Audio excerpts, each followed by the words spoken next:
Alors, vélo électrique, les fabricants s'attaquent au fléau du piratage.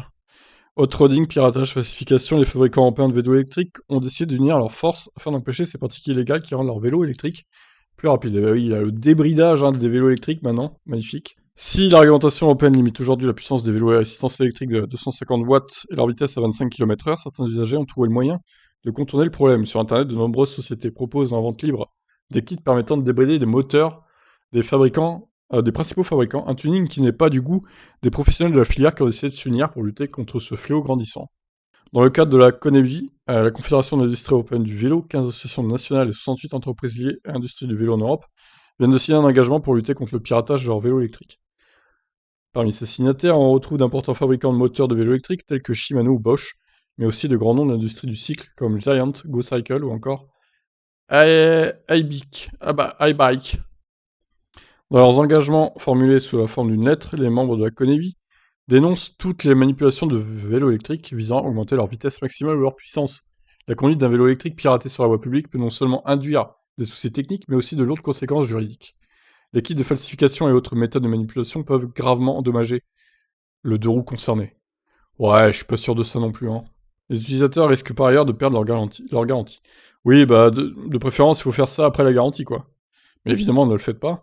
Un accident survenu en raison d'un vélo électrique piraté peut entraîner le versement de dédommagements élevés, voire des poursuites pénales avertissent les co-signataires de la lettre. Certains accidents tragiques, blessures graves et même décès ont déjà d'ailleurs été provoqués par des deux roues piratées qui roulaient à une vitesse trop élevée. Les constructeurs craignent que de telles tragédies ne provoquent le renforcement des réglementations encadrant l'usage des vélos électriques ou même leur reclassification en tant que moto. Voilà, ça serait grave là quand même, hein.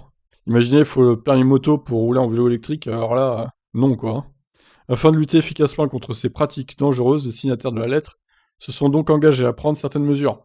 Le groupe exige par exemple la révélation des normes anti-piratage en vigueur afin de déterminer si elles sont adaptées à la situation actuelle. La CONEBI invite également les divers constructeurs européens à améliorer les interfaces logicielles de leurs vélos électriques pour rendre leur piratage moins facile. La Confédération souhaite également lancer une importante campagne de sensibilisation sur ce sujet. Outre l'engagement de la CONEBI, certains constructeurs luttent déjà contre le piratage. Bosch a ainsi développé une mise à jour qui verrouille automatiquement le moteur du vélo électrique en cas de tentative de piratage. Ah oui, ça rigole pas là. Certaines nations européennes, telles que la France, sanctionnent également lourdement ce type de pratique avec parfois des peines de prison. Gageons que les actions de la CONEBI porteront leurs fruits dans les mois et années à venir. Ok, bon. Pareil, hein, les trottinettes électriques qui peuvent se faire pirater aussi, pour se faire débrider, entre guillemets. Donc bon.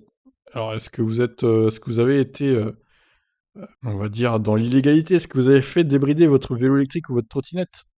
Témoignez anonymement, évidemment, dans les commentaires. On ne vous jugera pas. Bon allez, je vous laisse réagir. Ciao.